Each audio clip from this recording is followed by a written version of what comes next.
처음엔 별거 아닌 말처럼 들렸습니다. 너는 참 감정 기복이 심해. 그런 너도 매력 있지만. 그 사람은 웃으며 말했고, 나는 애써 웃으며 넘겼습니다. 하지만 이상했습니다. 그 대화를 나눈 날은 유독 나 자신이 작아지는 기분이 들었고, 괜히 혼자서 내 성격을 다시 되짚어보게 되었죠.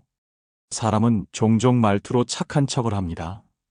하지만 그 말이 상대의 마음을 울리는지 무너뜨리는지는 그 사람이 가진 본심, 천성에서 비롯된다는 것을 당신은 알고 있었나요? 너를 비판하면서도 미소를 짓는 사람. 철학자 니체는 말했습니다. 사람은 타인을 찌를 때조차 선의를 가장한다. 그 선의야말로 가장 교묘한 폭력이라고요. 나는 널 위하는 마음으로 말하는 거야. 이 말이 반복될수록 이상하게 당신은 자꾸 조심하게 되고 그 사람 앞에서 점점 목소리를 잃게 됩니다.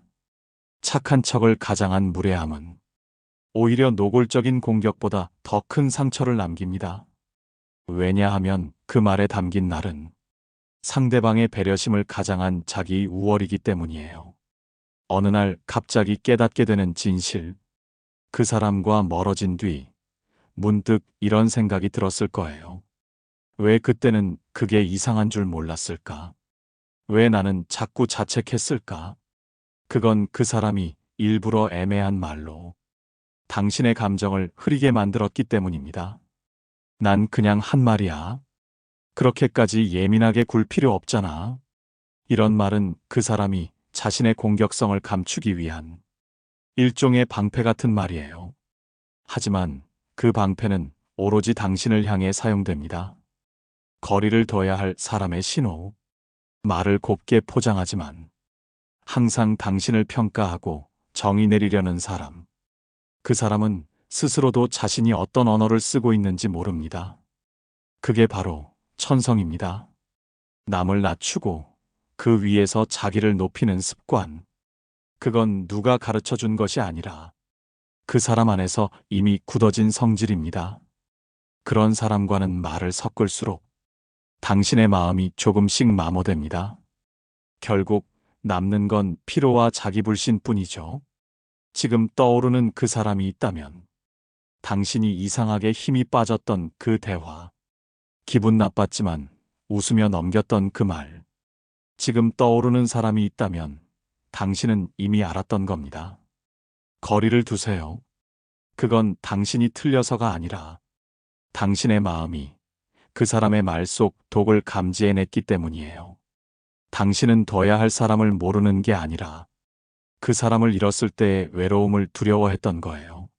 하지만 고독은 나를 지키기 위한 울타리일 때 무서운 것이 아니라 따뜻한 쉼터가 됩니다.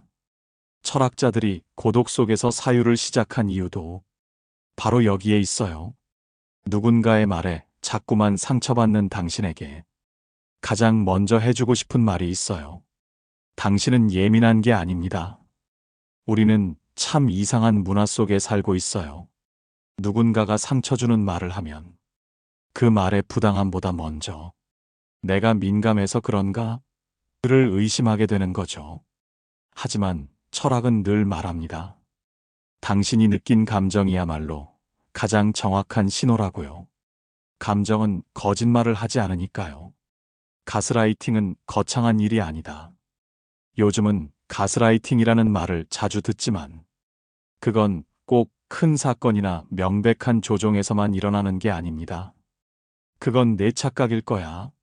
나는 그런 뜻이 아니었는데 내가 예민하네. 이런 말들이 반복될 때 당신은 점점 자기 판단을 믿지 못하게 되고 결국 그 사람의 말에 의존하게 됩니다. 그게 바로 일상의 가스라이팅입니다. 침묵하게 되는 마음의 구조. 어느 순간부터 당신은 말이 줄어듭니다. 내가 또 너무 과민 반응하는 건 아닐까. 괜히 분위기 망치지 말자. 그런데 그 침묵이 쌓일수록 당신의 자존감은 서서히 쓰러지고 그 사람은 더 많은 말로 당신을 덮어버립니다. 침묵은 지혜일 수 있지만 스스로를 보호하지 못한 침묵은 자기 부정이 됩니다. 철학자 에픽테토스는 말했죠. 당신이 침묵하는 이유가 두려움 때문이라면 그건 철학이 아니라 굴복이다. 너를 무기 삼는 사람에게서 벗어나야 한다. 상대는 당신의 착함을 알고 있습니다. 그래서 미묘한 말로 당신을 건드리고 결국 그 불편함을 당신 탓으로 돌립니다. 그 사람은 문제를 일으키는 것이 아니라 당신 안의 문제를 부각시킵니다. 그렇게 당신이 점점 문제 있는 사람이 되게 만들죠. 이건 그 사람이 악의적이어서가 아닐 수 있어요. 단지 타인의 감정을 섬세하게 들여다볼 줄 모르는 자기 중심적 성향 때문일 수 있습니다. 하지만 어떤 이유든 그건 당신이 감당할 문제가 아닙니다. 이제 멈춰야 합니다. 그 사람이 그 정도도 못 받아줘? 라고 묻는다면 당신은 이렇게 대답해도 됩니다. 그건 네가 정한 기준이지 내가 동의한 건 아니야. 당신은 늘 참아왔고 이해하려 했고 맞춰주려 했습니다. 이제 그만 그 시간에서 빠져나와도 괜찮습니다. 무례함을 참는 것이 성숙이 아니라 경계를 세우는 것이야말로 철학이 말하는 자존의 시작입니다. 누구도 당신을 마음대로 해석할 권리는 없습니다. 그 사람이 무슨 의도였는지보다 그 말이 당신에게 어떤 감정으로 남았는지가 더 중요합니다. 그 감정을 믿어주세요.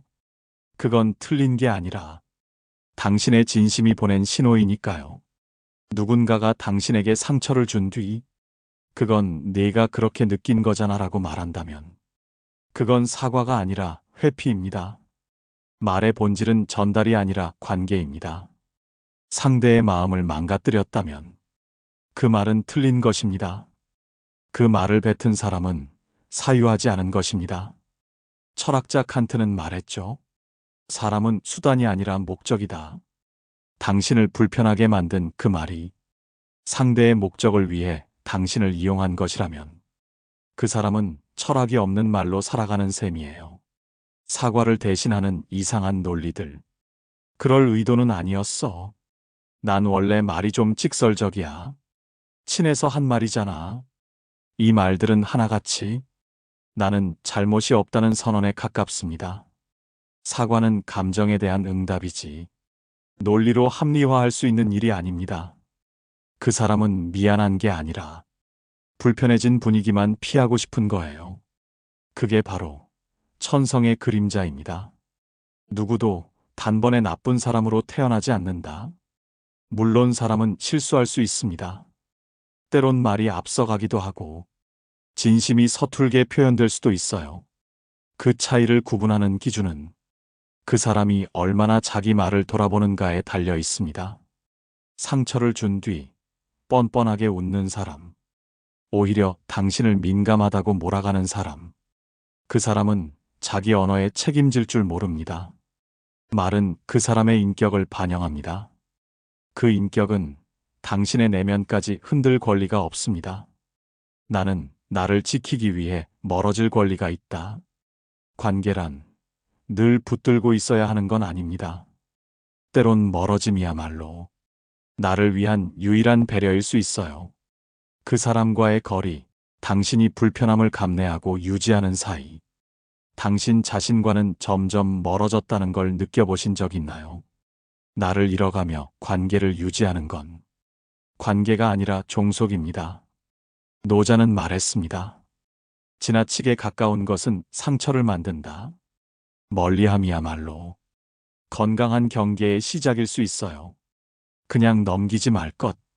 작은 말 한마디가 며칠씩 마음속에 맴돈다면 그건 단지 말의 문제가 아니라 그 말을 뱉은 사람과의 관계의 본질에 문제가 있다는 뜻입니다. 그 사람은 원래 그래. 그 정도는 다들 참잖아. 이런 식으로 넘기지 마세요. 그 사람의 말은 당신의 마음을 무너뜨렸고 당신의 하루를 흐려놓았고 당신의 자존을 의심하게 만들었습니다. 그렇다면 지금부터라도 다시 당신의 마음을 살펴야 합니다. 당신은 아마도 그래도 내가 참는 게 낫지. 화를 내면 나만 속 좁은 사람 되는 것 같아. 그렇게 스스로를 달래며 많은 말을 삼켜왔을 겁니다. 그 착함은 분명 귀한 덕목입니다. 하지만 상대가 그 착함을 방패 삼아 더 무례해질 때 그건 착함이 아니라 약점이 됩니다. 철학자 스피노자는 말했어요. 자신을 파괴하는 선은 선이 아니다. 당신의 착함은 자신을 지키는 선 안에서 빛나야 해요. 가면 뒤에 숨어 있는 조종의 언어. 너는 늘 그렇게 예민해. 내가 뭘 잘못했는지 말 좀 해봐. 내 말 뜻은 그게 아니었잖아. 이런 말들은 겉으론 대화처럼 보이지만 사실상 당신을 궁지에 몰아넣는 말입니다. 당신의 감정을 해명하게 만들고 당신이 스스로를 의심하게 만듭니다. 그 사람은 자신의 말에 책임을 지는 대신 당신에게 책임을 넘기는 겁니다. 그리고 그걸 아주 자연스럽고 논리적인 말투로 포장하죠. 이런 말들은 결국 내가 옳고 너는 지나치다는 메시지를 담고 있어요. 너의 말은 기억나지 않아도 그 사람의 말은 박힌다. 신기하죠? 우리는 누군가를 향해 말했던 말은 쉽게 잊지만 누군가에게 들었던 말은 오래도록 남습니다. 특히 무례하게 포장된 친절은 마음의 가시처럼 남아 오랫동안 자신을 찌릅니다. 그 기억은 혹시 내가 진짜 이상한 걸까?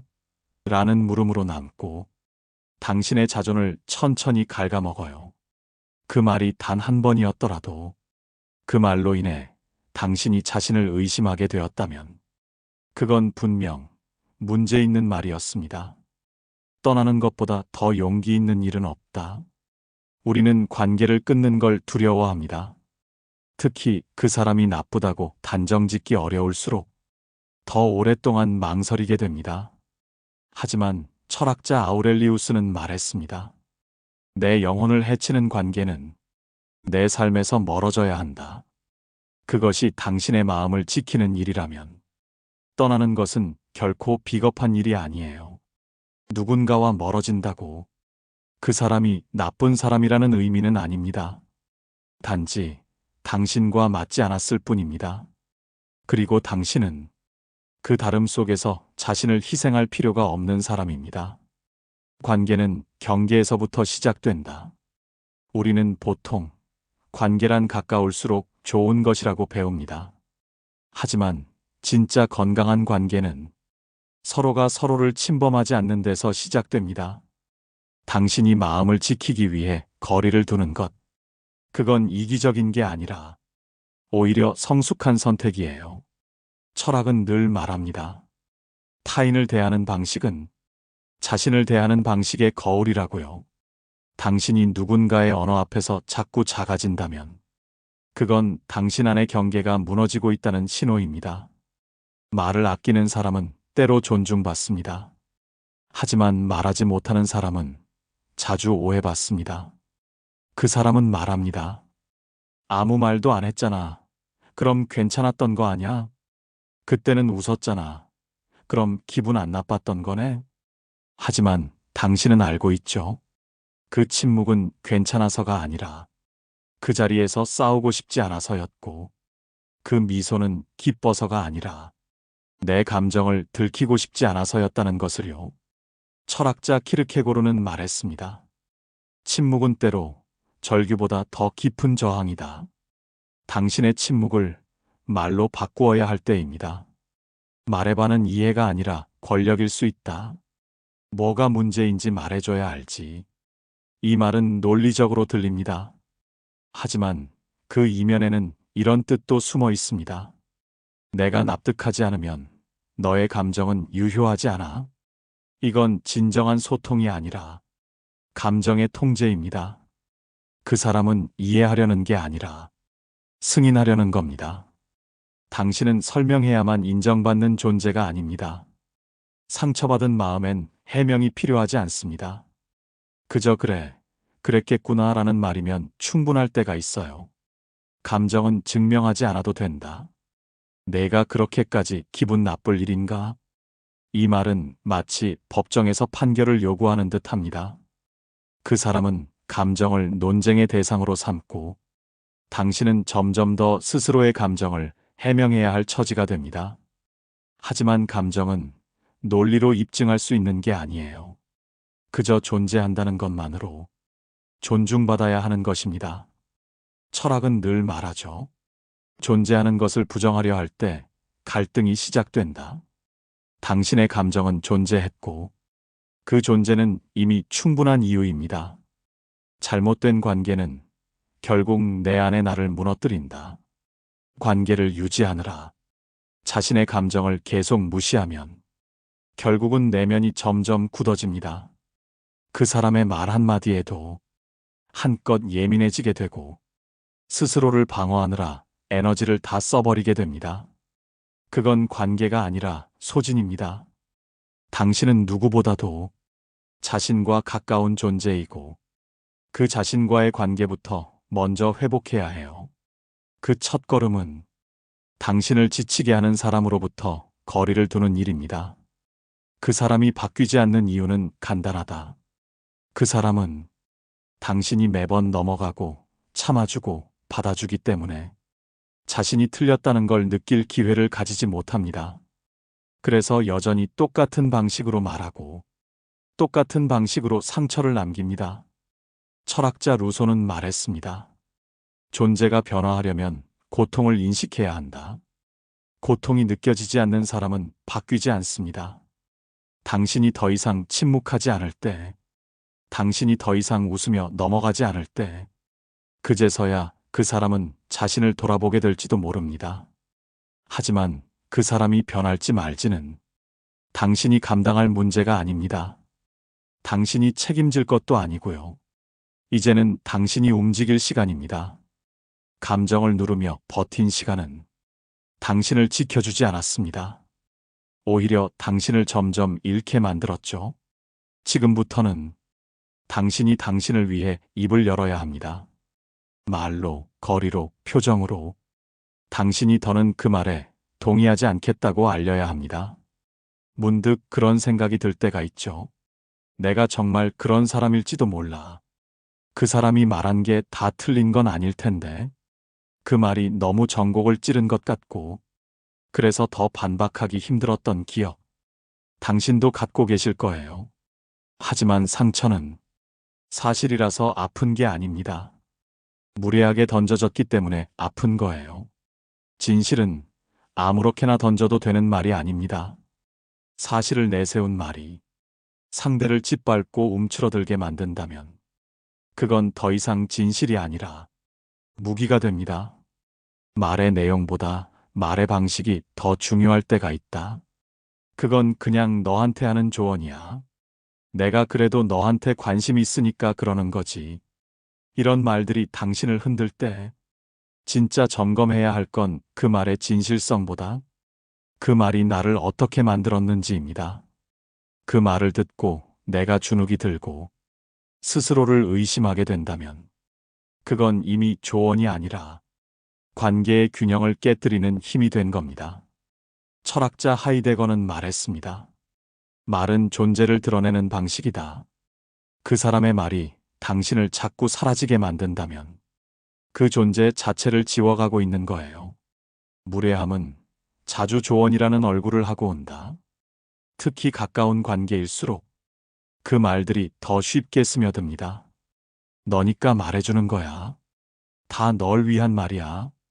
하지만 그 말이 반복될수록 당신은 더 조심스러워지고 자신을 표현하는데 점점 망설이게 됩니다.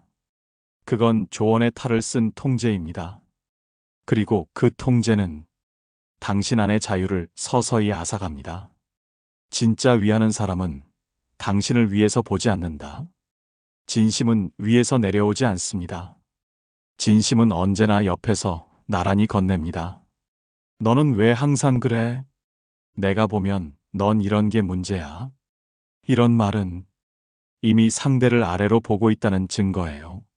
진짜 위하는 사람은 당신이 얼마나 부족한지를 말하지 않고 당신이 얼마나 힘든지를 먼저 봅니다.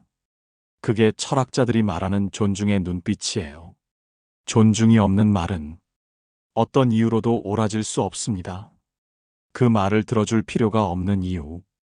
아무리 맞는 말이어도 그 말이 나를 부정하게 만든다면